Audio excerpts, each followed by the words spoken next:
अबे ऐसे कैसे तेरे नाम करवा दो सारी जमीन? बाबूजी 22 साल हो गए तुम्हारी सेवा करते करते। अरे इसे क्या पता, ये तो इतना सा था। सारी जमीन बाबूजी मेरा नाम करवा दो, इसे इतना सा भी टुकड़ा नहीं मिलना चाहिए।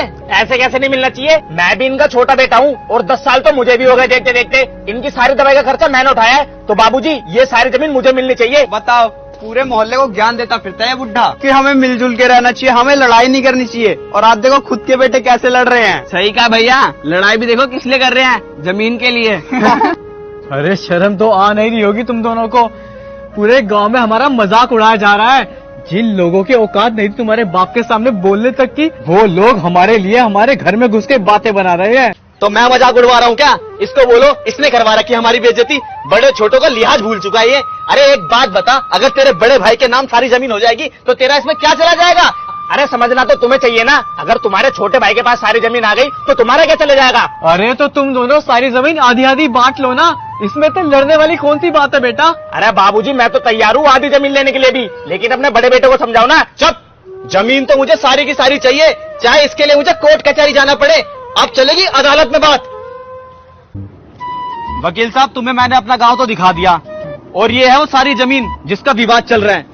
ये लगा लो वकील साहब, किसी भी हालत में मेरे भाई के हक में फैसला ना चला जाए। देखो, मैंने आपकी केस की पूरी स्टडी कर ली है। इस केस में जो आपकी दावेदारी है वो बहुत कमजोर है, और जो आपके भाई की दावेदारी है वो बहुत मजबूत है। अरे ऐसे कैसे मेरी दावेदारी कमजोर है वकील साहब? एक ही बाप के दोनों बेटे हैं, उसने क्या मंतर मार दिया क्या वकीलों पे? मैं पहले बता रहा हूँ वकील साहब, मुझे एक केस हर हाल में जीतना है, भले ही मुझे जज के मुंह पे 50,000 रुपए और एक मिठाई का डब्बा मारना पड़े। ये गलती भूल से भी मत कर देना भाई साहब। अगर आपने जज के सामने 50,000 रुपए और मिठाई का डब्बा रखा ना, तो वो आपको केस हरवा के आपके भाई को जितवा देगा। ऐसा क्यों? क्योंकि आपके केस का जज बहुत ही ईमानदार व्यक्ति है।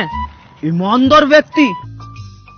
वकील साहब, मेरा भाई आ रहा है। अरे वकील साहब, आप ये क्या कह रहे हो कि मेरे को जज को खरीदने के लिए 50,000 रुपए और एक मिठाई के डब्बे की जरूरत है? वकील साहब, मेरे पास नहीं है पैसे। और आराम से बोले वकील साहब, कहीं ऐसा ना हो मेरा भाई सारी बातें सुन ले और वो जज को जाके 50,000 रुपए और मिठाई का डब्बा दे दे, फिर तो वो केस जीत जाएगा जज खरीद के। वकील साहब, अब मेरा भाई जज को खरीदने की गलती करेगा और केस हार जाएगा। बाबूजी, जल्दी जल्दी कोर्ट में चलो, आज हमारी आखिरी सुनवाई है केस की। और आप देखना, आपका छोटा बेटा आपके सामने कैसे केस हार जाएगा, और मेरे केस जीतते ही सबसे पहले मैं आपको जहर दे के मारूंगा। बहुत तरफदारी करते थे ना उसकी। कोर्ट जाने की अब कोई जरूरत नहीं है, क्योंकि फैसला आ चुका है। लो, फैसला आ भी गया। मेरे भाई ने दे दिया था मिठाई का डब्बा जज साहब को जाके, और हार गया वो केस।